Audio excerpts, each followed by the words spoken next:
اعوذ باللہ من الشیطان الرجیم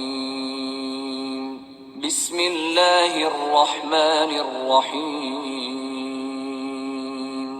وما آتاکم الرسول فخذوه وما نهاکم عنه فانتهوا واتقوا اللہ ان اللہ شدید العقاب۔ السلام علیکم ورحمۃ اللہ وبرکاتہ، نحمدہ ونصلی علی رسولہ الکریم، اما بعد، فاعوذ باللہ من الشیطان الرجیم، بسم اللہ الرحمن الرحیم، رب اشرح لی صدری ویسر لی امری واحلل عقدۃ من لسانی یفقہوا قولی، ربنا زدنا علما، آمین۔ کیا حال ہے میری پیاری بہنوں کا؟ اللہ سبحانہ و تعالی ہم سب کو ایمان کے اعلیٰ درجے نصیب کرے، صحت اور تندرستی سے نوازے، تاکہ ہم اور سے اور نیک کاموں میں ترقی کریں۔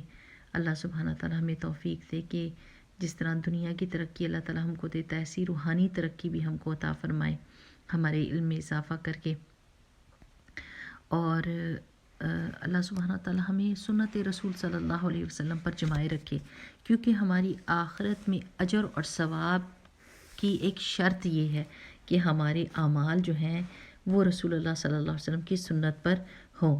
اب آپ دیکھیں کہ دو ہیں نا شرطیں، ایک اخلاص اللہ کے لیے ہونا چاہیے، خالصتاً وہ کام جو بھی نیکی کا ہم کریں وہ اللہ کے لیے ہو، اس میں کسی کا حصہ نہ ڈالیں ہم، اور دوسرا یہ کہ وہ سنت رسول صلی اللہ علیہ وسلم کے مطابق ہو۔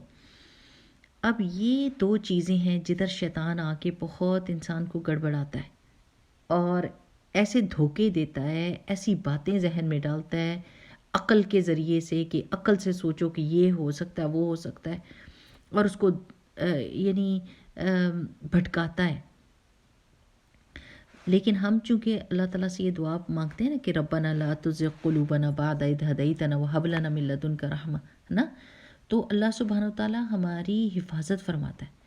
اب ہم یہ دیکھتے ہیں کہ آج سنت کی اہمیت کیا ہے، سنت کی امپورٹنس، کہ زیادہ ثواب حاصل کرنے کے ارادے سے سنت رسول صلی اللہ علیہ وسلم کو ناکافی سمجھ کر غیر مسنون طریقوں پر محنت اور مشقت کرنا آپ صلی اللہ علیہ وسلم کی ناراضگی کا سبب ہے۔ وہی عمل قابل ثواب ہے، یہ اپنے دل پہ لکھ لیں، یہ قاعدہ ہے، یہ اصول ہے، اس بنیاد کے اوپر سارے نیک اعمال کی بلڈنگ اوپر بنائی جائے گی، ٹھیک ہے نا؟ یہ قاعدہ اپنے دل پہ لکھ لیں کہ وہی عمل قابل ثواب ہے، یعنی ایکسیپٹڈ ہے ان فرنٹ آف اللہ سبحانہ و تعالیٰ، اور پھر ثواب کے قابل ہے جو سنت رسول صلی اللہ علیہ وسلم کے مطابق ہوگا۔ بس آسان بات۔ اب ہم حدیث کے بارے میں پڑھتے ہیں۔ اب دلیل کیا ہے کہ کوئی پوچھے کہ بھئی آپ نے قاعدہ تو بتا دیا ہے، اصول بتا دیا، لیکن اس کی دلیل کیا ہے؟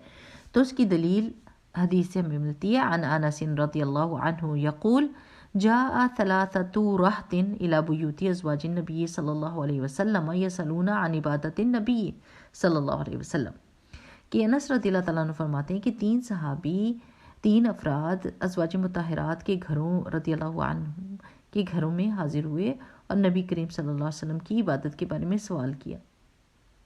فلما اخبروا کأنہم تقالوها، پھر جب ان کو بتا دیا گیا کہ رسول اللہ صلی اللہ علیہ وسلم گھر میں ایسے عبادت کرتے ہیں، تو انہوں نے اس کو قلیل سمجھا، تھوڑا سمجھا۔ یعنی وہ رسول اللہ صلی اللہ علیہ وسلم کی نمازیں باہر کی مسجد کی تو دیکھتے تھے نا کہ مسجد میں رسول اللہ صلی اللہ علیہ وسلم کیسے نماز پڑھتے تھے، لیکن گھر کے اندر کیا عبادت کرتے تھے اور کس طرح کرتے تھے، کتنا جاگتے تھے، ساری کس طرح سوتے تھے، ساری باتیں پوچھنے کے لیے انہوں نے سوال کیا ازواج مطہرات سے۔ تو انہوں نے جب بتایا تو ان تین افراد نے اس کو تھوڑا سمجھا۔ فقالو، اور کہنے لگے، وَأَيْنَ نَحْنُ مِنَ النَّبِيِّ صلی اللہ علیہ وسلم قَدْ غُفِرَ لَهُ مَا تَقَدَّمَ مِن ذَنبِهِ وَمَا تَأَخَّرَ، کہ ہمارا رسول اللہ صلی اللہ علیہ وسلم کے ساتھ کیا مقابلہ، یعنی وہ تھوڑا بھی کریں تو ان کے لیے بہت ہے، اللہ سبحانہ وتعالیٰ نے تو ان کے اگلے پچھلے خطائیں معاف کی ہوئی ہیں، تو لیکن ہم تو رسول اللہ صلی اللہ علیہ وسلم جیسے نہیں ہیں نا کہ ہم اتنا کریں، ہم کو زیادہ کرنا چاہیے۔ تو اب آپ دیکھیں یہ بالکل ہمارے جیسی بات ہے نا۔ قال احدہم، ان میں سے کسی ایک نے کہا، اما انا، جہاں تک میرا تعلق ہے، فانی اصلی اللیل ابدا، میں ہمیشہ ساری رات جاگ کر عبادت کروں گا، یعنی سوؤں گا نہیں۔ وقال آخر انا اصوم الدہر ولا افطر، اور دوسرے نے کہا میں تو ساری زندگی ہمیشہ ہمیشہ ہر روز روزے ہی رکھوں گا اور میں روزہ نہیں چھوڑوں گا. وقال آخر، اور ایک تیسرے نے کہا، اگلے نے کہا، انا اعتزل النساء فلا اتزوج ابدا، کہ میں تو عورتوں سے الگ ہو کے رہوں گا اور میں کبھی بھی شادی نہیں کروں گا.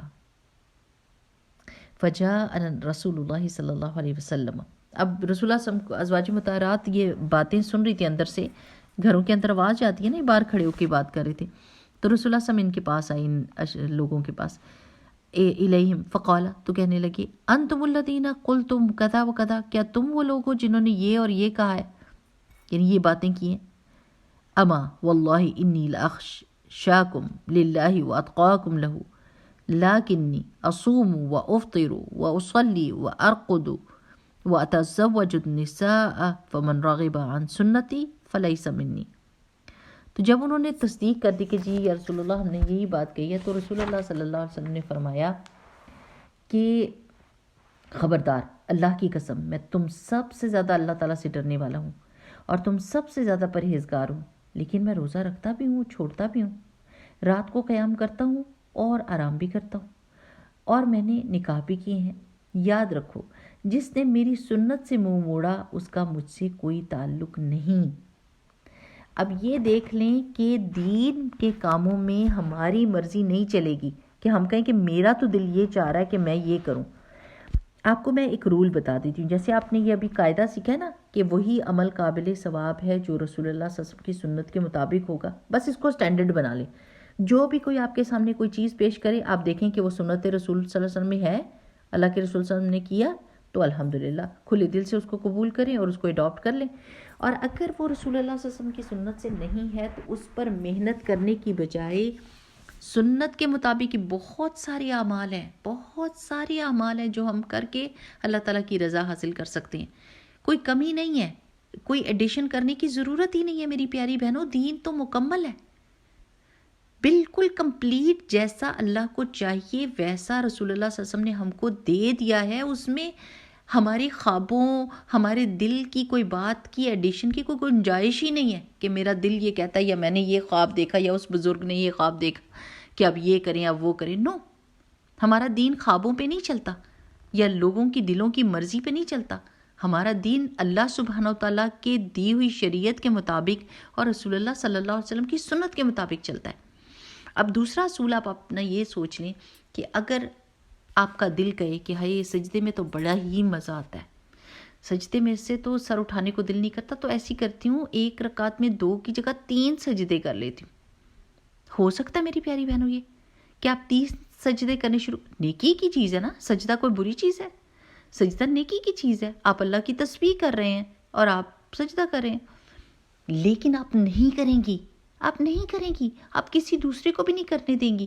آپ اپنے بچوں کو بھی یہی سکھائیں گی ایک رکعت میں 2 ہی سجدے ہوتے ہیں، تیسرا نہیں کر سکتے. وہ کہے گا کیوں جی، کیوں نہیں کر سکتے، نیکی کا کام ہے کرنے دیں. آپ کہیں گے نہیں، رسول اللہ صلی اللہ علیہ وسلم نے ایسا نہیں کیا تھا. بس میری پیاری بہنوں یہی بات ہے. کوئی بھی دنیا کا کوئی دوسرا عمل آپ کو کہہ رہا ہے کہ دیکھو یہ پڑھو، درود تنجینہ پڑھو اور یہ پڑھو اور وہ پڑھو، آپ کہیں رسول اللہ صلی اللہ علیہ وسلم نے جو دیا ہے وہ مجھے کافی ہے. وہ جو چیز جو رسول اللہ صلی اللہ علیہ وسلم نے دی ہے وہ مجھے کافی ہے، میں کسی اور چیز کو نہیں لوں گی. ہاں، تو یہ اگر اصول it's so simple and so easy, اس میں کوئی شک کی گنجائش نہیں، اس میں دل کی بے چینی نہیں ہے، اس میں آپ کے وقت کی، آپ کے پیسے کی، آپ کی صلاحیت کی جو ہے نا ضیاع نہیں ہے، یعنی ضائع نہیں ہوگا آپ کا. اب انہوں نے کیا کیا، انہوں نے یہ جو 3 صحابی گئے تھے، انہوں نے یہی سوچا ہوگا نا کہ ہمیں تو بہت بہت زیادہ کرنا چاہیے کیونکہ ہم بہت گناہ گار لوگ ہیں، ہم کوئی نبی پیغمبر تو نہیں ہے. لیکن نہیں، اب وہ اگر یہ کام کرتے جو انہوں نے کہے تھے تو وہ فطرت کے اپوزٹ ہوتے، اور رسول اللہ صلی اللہ علیہ وسلم ہمارے پاس فطرت کے اوپر دین لے کر آئے، ایسا دین جو فطرت پہ ہے، جو انسان کر سکتا ہے، جس کا انسان کو مزہ آتا ہے، وہ عبادت کر کے مزہ آتا ہے، وہ عبادت بوجھ نہیں بنتی نا. لیکن جب انسان اپنی مرضی سے کوئی اپنے اوپر چیز لاگو کر دیتا ہے اور لازم کر دیتا ہے تو وہی دین جو آسان اور فطرت کے مطابق تھا وہ اس کے اوپر بوجھ بن جاتا ہے. اور اس کے مزاج میں تبدیلی آ جاتی ہے، چڑچڑاپن آ جاتا ہے، مصیبت سمجھنے لگ جاتا ہے، لوگ اس کو مصیبت سمجھنے لگ جاتے ہیں کیونکہ وہ لوگوں کے کام کا نہیں رہتا. جب وہ فطرت سے ہٹے گا تو وہ کام کا نہیں رہے گا. اب آپ دیکھیں کہ جو بندہ روز ہی روزہ رکھے، روزانہ ہی روزہ رکھے، کسی نے اس کو دعوت دینی ہو، لوگوں کے ساتھ بیٹھ کے کھانا کھانا ہو، باتیں کرنی ہو، کہیں جانا ہو آنا ہو، کسی کے کام کا نہیں، کیونکہ بھائی میرا تو روزہ ہے، میں نے تو کھانا بھی نہیں کھانا اور میرے میں اتنی ہمت ہی نہیں کہ میں آپ کے ساتھ جاؤں. اور نیکیاں کہاں جائیں گی جو بھاگ بھاگ کے کرنی ہے؟ تو روزانہ کا روزہ جو ہے نا وہ انسان کے لیے فطرت پہ بھاری پڑتا. رسول اللہ صلی اللہ علیہ وسلم نے ایسا نہیں کیا. انہوں نے کہا میں رکھتا بھی ہوں اور چھوڑتا بھی ہوں. عام دنوں کی بات ہو رہی ہے. پھر یہ کہ جو دوسرے نے کہا کہ میں تو ساری رات کی عبادت کروں گا، فطرت کے خلاف ہے. رسول اللہ صلی اللہ علیہ وسلم تھوڑی دیر کی نیند کرتے تھے اور پھر اٹھ کے اچھی سی عبادت کرتے تھے. ایسا ہو ہی نہیں سکتا کہ پوری رات ہر روز کوئی کھڑا رہے اور کوئی رات بھی نہ چھوڑے اور پوری رات جاگا رہے. تو پھر دن میں اس کا کیا حل ہوگا؟ کون سی نیکیاں وہ کما سکے گا؟ وہ دن کے وقت جو فرائض ہیں وہ اس کے چھوٹ جائیں گے نفل عبادت کے بدلے میں، ہے نا. فطرت کے خلاف جاتی ہے بات. پھر یہ کہ میں شادی نہیں ایک نے کہا کہ میں شادی ہی نہیں کروں گا، تو پھر شادی نہیں کریں گے تو وہ اجر اور ثواب جو انسان کماتا ہے، رسول اللہ صلی اللہ علیہ وسلم نے فرمایا نا ان نکاح من سنتی، میرا نکاح جو ہے میری سنت میں سے. او کما قال رسول اللہ صلی اللہ علیہ وسلم، یہ ایسی کوئی بات کہی کہ سنت ہے یہ نکاح کرنا. اسی سے تو مسلمانوں کی تعداد میں اضافہ ہوگا اور اسی کے ذریعے سے یہ جو شادی کی ذمہ داری ہوتی ہے نا، یہ جھنجھٹ جو ہوتے ہیں، کبھی اٹھنا کبھی بیٹھنا کبھی باہر بھاگنا، یہ چیز لانا وہ چیز، اس میں اتنا اجر اور ثواب ہے. رسول اللہ صلی اللہ علیہ وسلم نے فرمایا تھا نا کہ آدمی اپنی بیوی کے منہ میں ایک جو لقمہ بھی ڈالتا ہے وہ بھی صدقہ شمار ہوتا ہے. تو پھر وہ اجر اور ثواب کہاں جاتا؟ اب انہوں نے کیا کہا کہ یہ تو جھنجھٹ ہے بیوی بچے پالنا، تو اس کو چھوڑ تو ہم جو نا عبادت میں ہی لگ جاتے ہیں.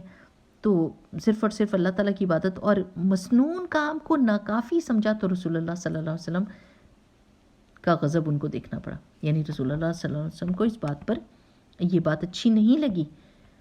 اللہ سبحانہ تعالیٰ کو خوش کرنا ہے تو اپنی مرضی نہیں چلے گی، اپنے دل کی مرضی نہیں چلے گی، کسی بھی عالم کا خواب نہیں چلے گا، کوئی بنائی ہوئی بات، فیبریکیٹڈ بات جو دل کو بڑی بھلی لگے وہ نہیں چلے گی. کیا چیز چلے گی؟ رسول اللہ صلی اللہ علیہ وسلم کی سنت. وہی اللہ تعالیٰ کو چاہیے، بس دیٹس اٹ. اللہ تعالیٰ نے واضح کر دیا ہے کہ آپ رسول اللہ صلی اللہ علیہ وسلم کو فالو کرو تو میں آپ سے محبت کروں گا. اس سے آسان اور اس سے خوبصورت اور اس سے بھلی اور اس سے ریلیکس کر دینے والی بات اور کیا ہے؟ تو جو میں نے آج آپ کو 2 چیزیں بتائی ہیں نا، کہ قابل ثواب ہی وہ عمل ہوگا جو سنت کے مطابق ہوگا، اور دوسرا یہ کہ دلیل کسی سے بھی پوچھ لیں جو کہے کہ نہیں جی ایکسٹرا چیزیں کرنی چاہیے دین کے بیچ میں ایڈیشن جو کوئی کرے، پوچھیں کہ پھر آپ 2 کی جگہ 3 سجدے کرتے ہیں؟ تو وہ کہیں کہ نہیں استغفر اللہ، تو کہنا بس باقی ساری چیزوں میں بھی استغفر اللہ یہ. ہمارے پیارے نبی صلی اللہ علیہ وسلم کے اوپر یہ افطرا نہ باندھیں کہ انہوں نے کوئی چیز چھوڑ دی. الحمدللہ رب العالمین کہ انہوں نے ایک چیز جو اللہ سبحانہ وتعالیٰ نے ان کی ذمہ داری کہی تھی اور ہماری زندگیوں کو جو کمپلیٹ کرتی تھی چیز، وہ بتا گئے ہیں. انہوں نے نہ کوئی چیز بھولی نہ کوئی چیز چھپائی. ہر ان کے گھر کے اندر اور باہر کی ہر بات محفوظ ہے الحمدللہ، کہ جس سے ہم کو ہر طرح کی گائیڈنس مل سکتی ہے. صرف یہ ہے کہ علم حاصل کرنے کی بات ہے. ہم شارٹ کٹس ڈھونڈتے ہیں ٹی وی کے اوپر، بابا جی ریڈیو کے اوپر، ایک درس ادھر ایک درس ادھر، ایک اس کا سنا ایک اس کا سنا، بس شارٹ کٹس ڈھونڈتے ہیں کہ کسی طرح سے ہماری آنکھ میں سے آنسو نکل آئے اور اب بس اس درس سے اٹھے تو بھول گئے اور اس آنسو کی بھی بہت بڑا سمجھا. اصل میں بات کیا ہے کہ عمل میں چینج آنی چاہیے اور علم کے مطابق، صحیح علم کے مطابق، غلط علم کے مطابق نہیں. اپنے عمل کو ضائع نہیں کرنا، اپنے پیسے کو ضائع نہیں کرنا، اپنی صلاحیت کو ضائع نہیں کرنا، اپنی عمر کو ضائع نہیں کرنا. بہت چھوٹی اور لمیٹڈ چیزیں ہمیں ملی ہوئی ہیں جس میں ہم نے مکمل طریقے سے اپنی بھرپور کوشش کے ساتھ اس کو کیش کرانا ہے. اور وہ مکمل قیمت ہمیں کس طرح ملے گی؟ اپنے پیارے نبی محمد رسول اللہ صلی اللہ علیہ وسلم کے اتباع سے. اتنی ہی کوئی پیاری بات ہے یہ کہ آپ کے دل کو سکون بھی ملتا ہے. جب آپ سنت پہ عمل درآمد کرتے ہیں نا تو آپ کو سکون ملتا ہے، آپ کو مزہ آتا ہے، کیونکہ پھر آپ دنیا کے کام بھی کرنے کے قابل رہتے ہیں اور آپ اللہ سبحانہ تعالیٰ وہ دنیا کے کام بھی نیکی بن جاتے ہیں.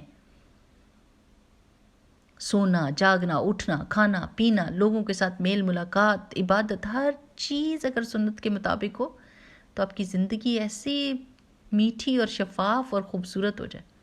کوشش، علم، یہ چاہیے. اللہ سبحانہ تعالیٰ ہم سب کو ثابت قدم رکھے اور اللہ سبحانہ تعالیٰ ہمارے لیے دین پر عمل کرنا آسان کر دے. سنت رسول صلی اللہ علیہ وسلم کا ہمیں علم عطا فرمائے تاکہ ہمارے اعمال درست ہو جائیں اور قابل ثواب ہو جائیں. آمین. سبحانک اللہم و بحمدک نشہد ان لا الہ الا انت نستغفرک و نتوب الیک. السلام علیکم ورحمۃ اللہ وبرکاتہ.